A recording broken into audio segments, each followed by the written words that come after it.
bath for you. Oh, thank you. Oh, by the way, June, would you press the trousers of my brown suit for me? Well, of course, but can they wait till Friday when I do the ironing? If you want me arrested for walking around Ross-on-Wye with shirt tails, yes. You're going to Ross-on-Wye? Yes, Sir Dennis has arranged an important business meeting for me on Friday, and I'm travelling down tomorrow afternoon. Terry? Yeah? Can I come with you? And have a bath? Of course you can. I mean to Ross-on-Wye, and then when you've completed your business, we could spend the weekend there. I thought for a minute it was my birthday. What do you mean? Well, I've always fancied having a bath with you, June. Well, you never say. Well, I've been too embarrassed to ask. Embarrassed? What is there to be embarrassed about? Well, I didn't know how you'd take it. Well, why don't you ask me? Will you have a bath with me? Certainly not. Well, why not? Go on, I'll have the tap end. No. Now, how about my coming to Ross-on-Wye? Don't you think it's a good idea? No, not really, no. Oh, why not? Well, with you around, it'd cramp my style, wouldn't it? I mean, you know what we businessmen are like when we're away from home. No. Oh, come on, June. You're lonely at the bar, killing time. Along comes a young raver. You buy her a drink, and before you know what happens... What? My wife doesn't understand me. Especially on bath nights. So that's what you get up to when you're away on business, is it? No, not yet, but it could happen any time. After all, I am at a very vulnerable age. I mean, young girls prefer older men, don't they? Oh, not as old as you, surely. Sure not. I'm only 52 at the prime of my life. And did you know that Paul Newman and I were born on exactly the same date? Really? Paul Newman and Rin Tin Tin, March the 8th, 1931. Paul Newman and Rin Tin Tin? Yeah, so you see I could get lucky and get friendly with a young raver. Yes, or even a young rover. There's no need to be facetious just because I won't take you to Ross-on-Wye. Well, you can hardly blame me, can you? I mean, you just said you're going away for a dirty weekend. How do you expect me to feel while you're away? Very comfortable. They look after you very well at the Queen's Hotel. Well, I'm not standing for it, Terry. What did you say? Oh, you've been kidding me along, haven't you? Well, of course I have. I know how much you'll like it at Ross. What time do we have to leave tomorrow? Well, Sir Dennis is going to brief me at 2, then I'll need about an hour to let me palpitations settle. Still as fearsome as ever, is he?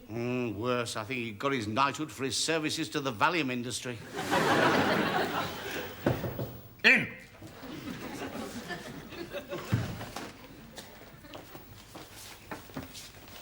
Sit down, Medford. Oh, sorry, sir. Thank you. Now then, I cannot stress enough the importance of this meeting because the client happens to be a personal friend of mine. Which is why, when he asked for some on-the-spot advice for his firefighting equipment for his new factory, I told him I would send one of my best men. Yes, Sir Dennis. But as all my best men are busy, he'll have to put up with you. Now, I take it you are au fait with the client? Oh, what, sir? If I were in your shoes, Medford, I would make sure that I knew all about the client's product. Would you, sir? Yes. Deal? No, sir. Bertie Bell manufactures kitchens. Kitchens? Yeah. Now then, what do we find in kitchens, Medford? Wives. Cupboards! Cupboards, yes. What do you know about cupboards? Well, old Mother Hubbard had one. Who? Old Mother Hubbard, you know. Old Mother Hubbard, she went to the cupboard to get her poor doggy a bone. Get her poor doggy a bone. Yes, sir. And when she got there, the cupboard was bare, so the poor little doggy had known. Now. Are you mad, Medford? No, but I bet the dog was, sir.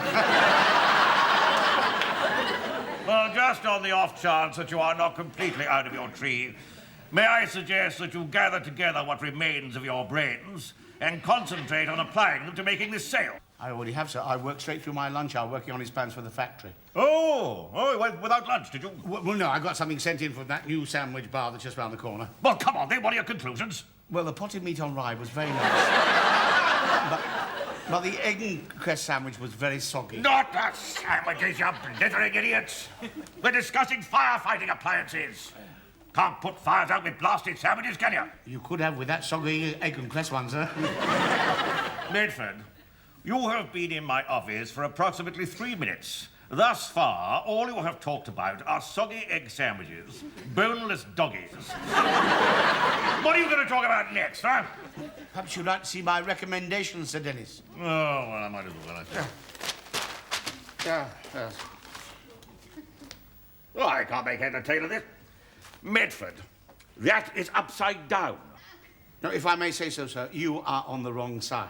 And if I may say so, it is you who are on the wrong side. Oh, yes, how stupid of me. I'm sorry.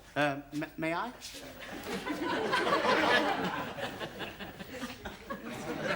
Medford, now we are both on the wrong side. I have an idea, sir. But I still can't make head or tail of it. Oh, you're quite right again, sir. It's the wrong plan. Oh, my.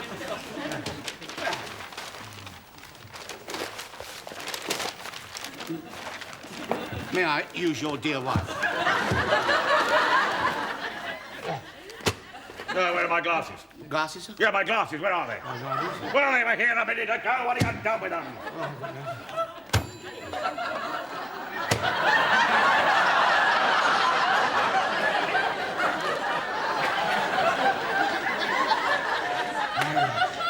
I think I've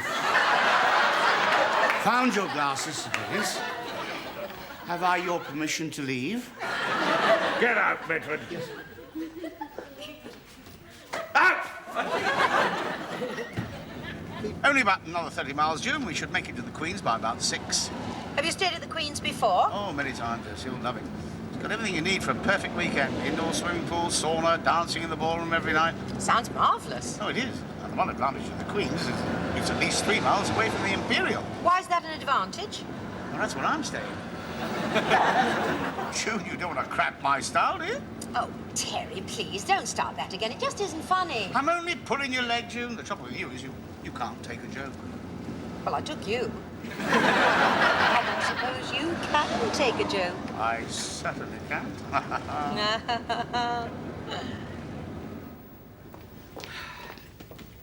Oh, blast. I've left my briefcase in the car. Show me a minute. Okay.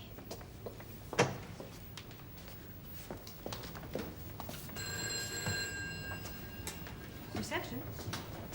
For how many? Yes, of course. Got it. Good. You did say you'd stayed here before on business trips, didn't you, darling? Oh, yeah, lots of times. Good evening, Mr. Smith. Mr. Smith? Oh, he must have been mistaken. Yes. Medford and Smith are such similar-sounding names, aren't they?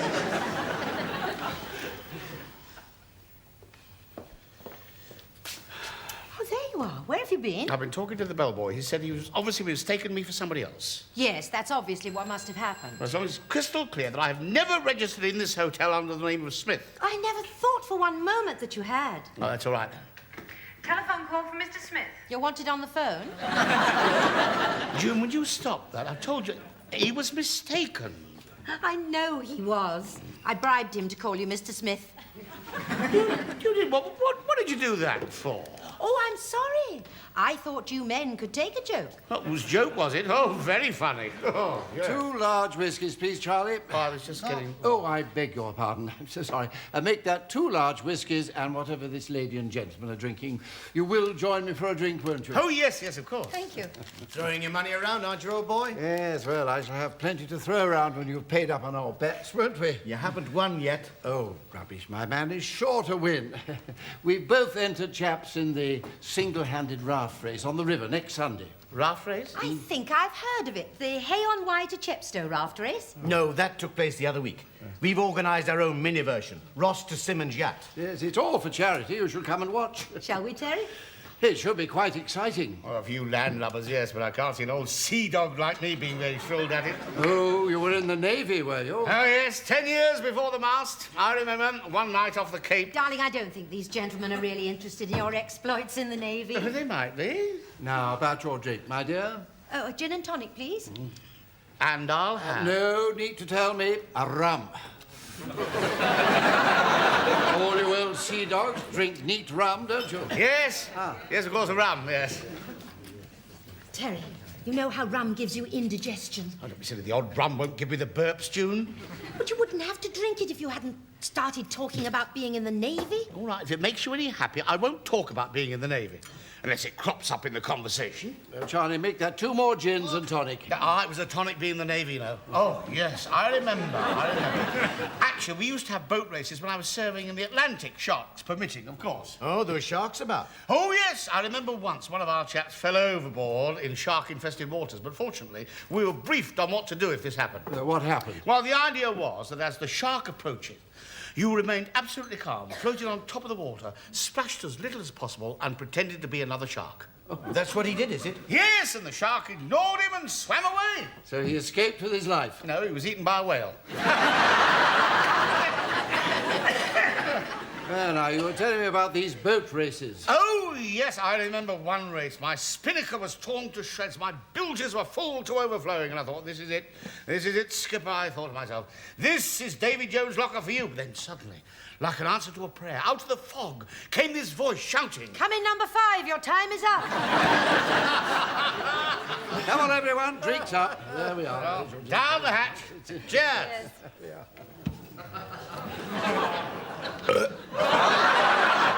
Same again.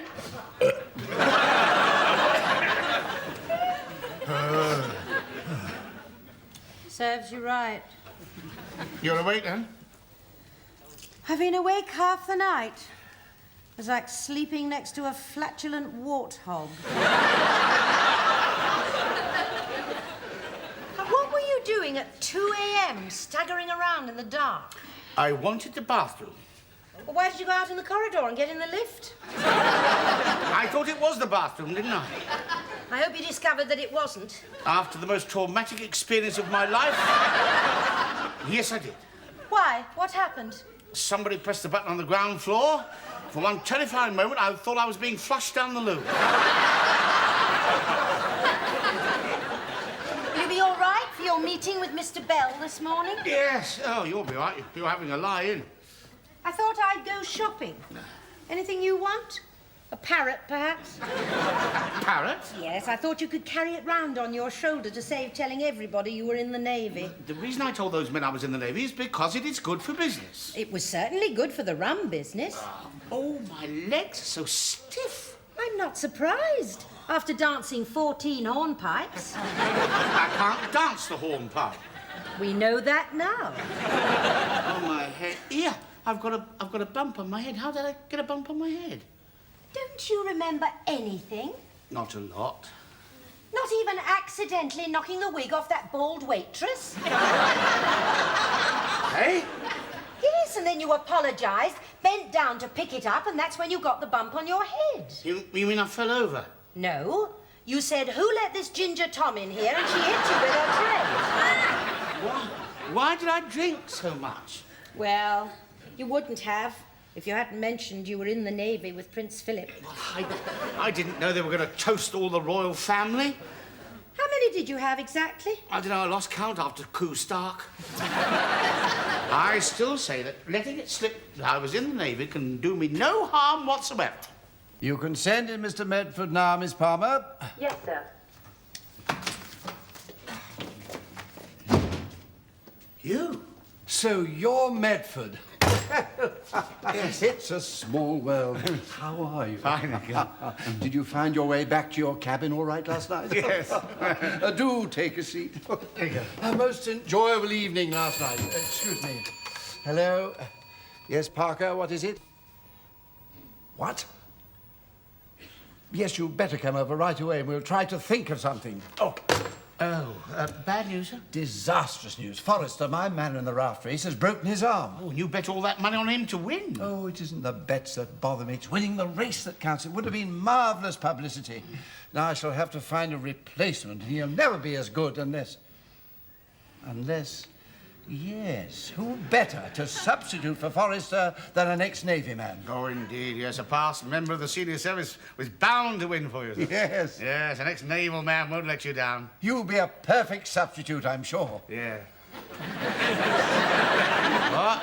You will do it for me, won't you? Oh, no. Oh, no, I mean, I'd love to, of course, but I can't. Why not? Because Sir Dennis, he gave me strict instructions to be back in the office tomorrow, and you know what Sir Dennis is like. I'm sure I can talk old Hodgie into letting me borrow you for the weekend.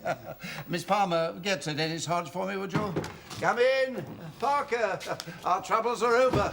Medford here, he's ex-Navy. He's going to substitute for Forrester. But he can't, Mr. Bell. No, I can't. Why not? Why not? Because the rules of the competition state that all competitors must be employed by the company. Last. Oh, what a shame. Oh, and I was so looking forward to it. Sir Dennis Hodge for you, sir. Hello, Hodgie. I've got your chap Medford here. Yes, I was going to ask you if I could enter him on my behalf in that raft race I was telling you about. Put Bedford on, will you? Yes, he wants to have a word with you, Medford. Oh, does he? Medford here, Sir Dennis. Bedford, you will enter that raft race, and what is more, you will win it, or I shall want to know the reason why. I'd like to, sir, but you see, we have come up against an insurmountable problem. No problem is insurmountable, Medford. Well, this one is, you see. We have just discovered that all competitors must be employed by the company. So I can't possibly take part, can I? Because, I mean, I work for you. I told you no problem was insurmountable. What do you mean? I mean, you're sacked, Medford. Oh, Now, Bedford, stop blubbering and listen to me. Now, I shall ask old Bertie to employ you with immediate effect, and then sack you after the raft race, and I'll reinstate you on Monday morning. Providing you win, of course.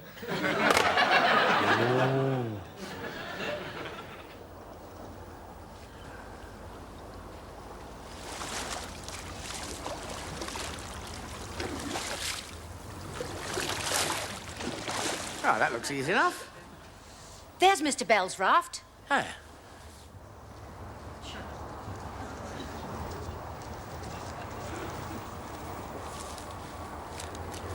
Off you go on your walk, then.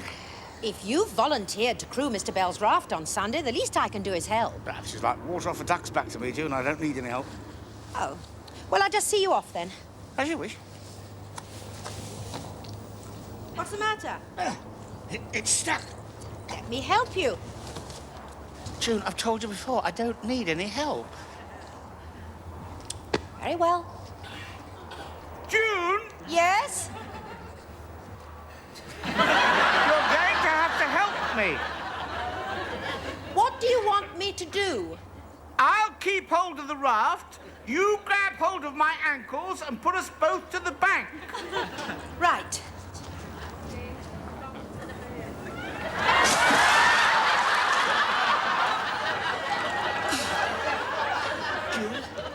Yes, Terry?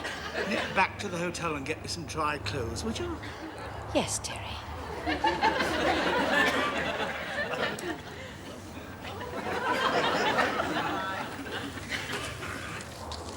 The hall porter lent me his bike. Here.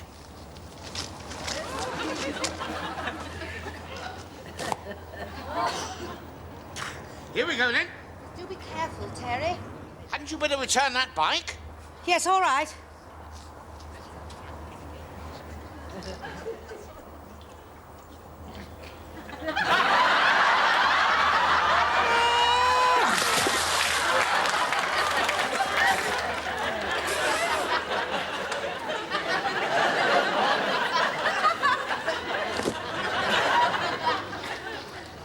Here we go.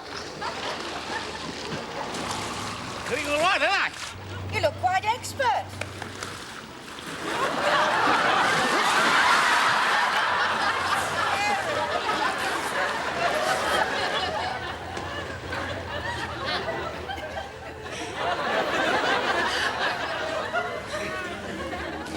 I feel right nana. It's all I could get. At least I'm getting somewhere. At last. Blast. Now what? I'm stuck on a sandbank or something. Here, show me that rope. Right.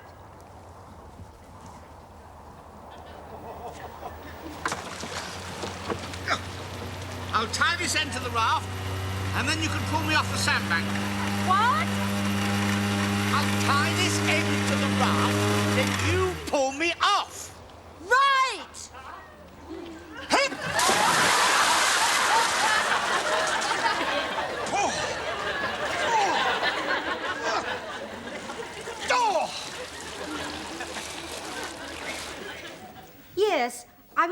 wondering if Mr. Medford's clothes had been laundered yet. Thank you. They're on their way up. 1, 2, 1, 2, 1. How am I doing, Joe? Oh, fine, fine. All you have to do is to persuade everyone else to use a double bed instead of a raft, and you'll be launched. I'm only using a double bed to perfect my technique. I'm wasting my time anyway. I've got no chance of winning this race. Well, it's only a bit of fun, Oh, I wish it was. isn't it? Well, you're bound to find out the truth sooner or later. You see, Mr. Bell was one of those men we were drinking in the bar with, and his entrant for the race broke his arm, and I told him I was in the Navy. Which could do you no harm whatsoever. And Sir Dennis won't give me my job back if I don't win. What? What am I gonna do? Well, you just have to win the race, won't you? I mean, you are getting a lot better. Do you think so? Oh, yes. This morning you only fell in twice. And since then, I've learned how to paddle properly. Look. Are you see? sure you're doing that quite right? Well, I haven't fallen off the bed yet, haven't I? No, but I thought it was more... Look, hand me the paddle and I'll show you. Well, jump on the bed then. Come on, any more for the skylark? Come on. Look, more like a Red Indian. Well, Red Indians use canoes, not rafts. Oh, no, they use rafts as well. You sure? Oh, yes. They put their dead on them and float them up the river. Well, how can they use a paddle if they're dead? Hence the expression, What expression? up the creek without a paddle. Now, if you don't mind, please, June. No, I'm only trying to help. Look, June, Terry. please, could I? Now I'm up here, at least let me show you. June, give me... Ow! What? Beg your pardon. Get off! So sorry. Beg your pardon. Please. Squash! I was just showing my wife how to use a paddle. Whatever turns you on, sir. Thank you. I think I'd better leave you to get on with your practice. Oh, no, I've got my clothes on. I've got to go shopping. What for? Well, now, no matter which way I use that paddle, I mean, I haven't got the energy to go several miles. I don't think you can buy energy. No, but I can rent an outboard motor to fix on the back of the raft. Are you allowed to do that? Oh, no one will know if it's covered with a box.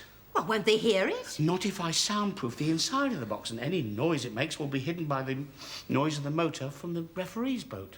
But that's cheating. Well, if I don't cheat, I'm not going to win. And if I don't win, I'm going to be out of a job. Where can we hire an outboard motor?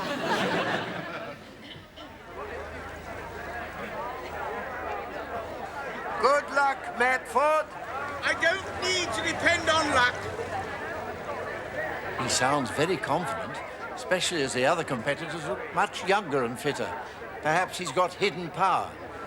Yes, he has. I'm going to drive to the finishing line as soon as they're underway. Can I give you a lift? Oh, no, thank you. I promised Terry I'd follow on the bike. Ah, they're about to start.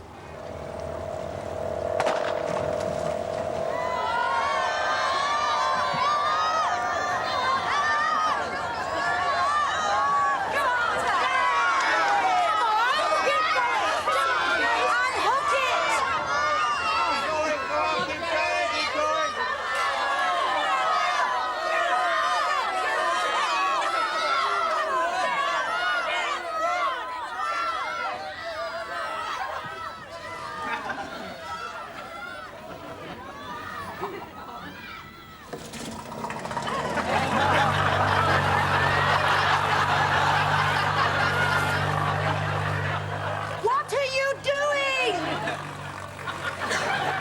The rudder must have jammed. Try freeing it with the paddle.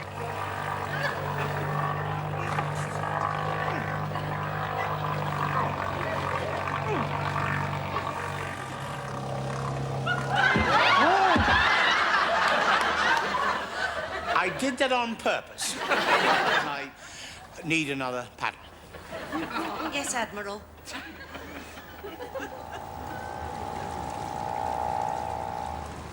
You'll really have to hurry now, Terry. The race is nearly over. June, the hare and the tortoise, watch. Get it going. Well done. You're away. See you.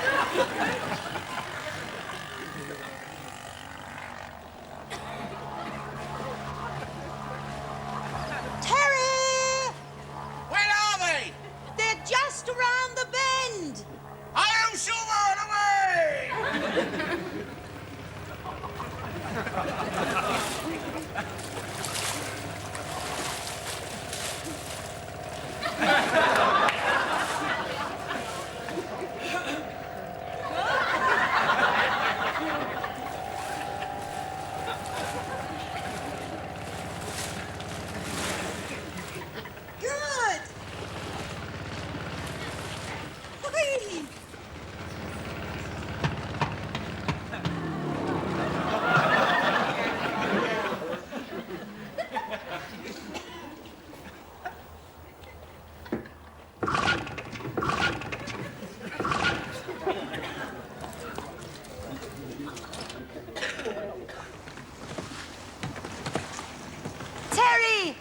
You can still win easily.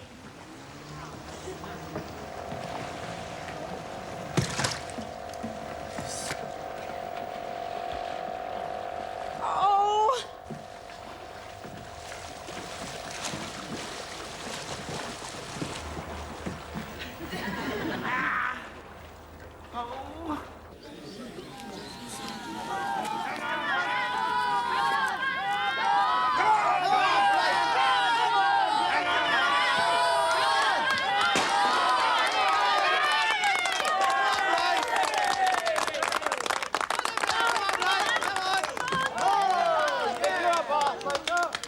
Mrs. Medford, whatever happened to your husband? I don't know. Here he is now.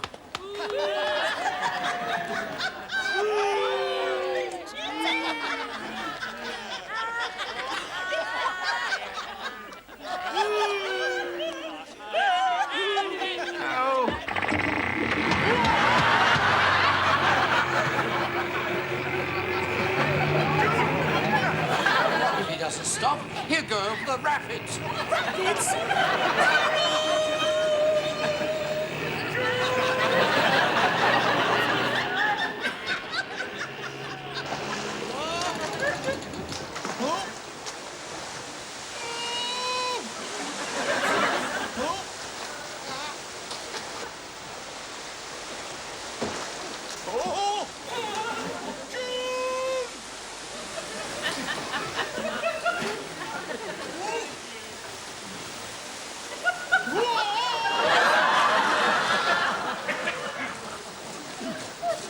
Terry, are you all right?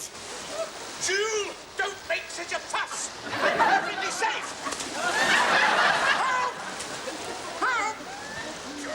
Don't just stand there, do something. Ah, Medford, I'm glad I caught you. Oh, Mr. Bell, I'm so sorry about what happened yesterday. I hope this doesn't mean you're going to cancel your order. Cancel it. On the contrary, I'm going to see to it that Sir Dennis gives you a bonus. A bonus? Yes, haven't you seen this morning's newspapers? No. Well, look, photographs and everything. And you're on the front page of the Mirror as well. Oh, it's the best publicity I've ever had. Yes, well, of course. Terry realised that pulling a stunt like that would get the maximum publicity, didn't you, darling? Oh, yes, of course I did. Yes. Thanks again, Medford. Ah, pleasure. Mustache. Well, all's well that ends well. Yes. Goodbye, Mr. Smith. I didn't ask her to say that. Oh. Terry?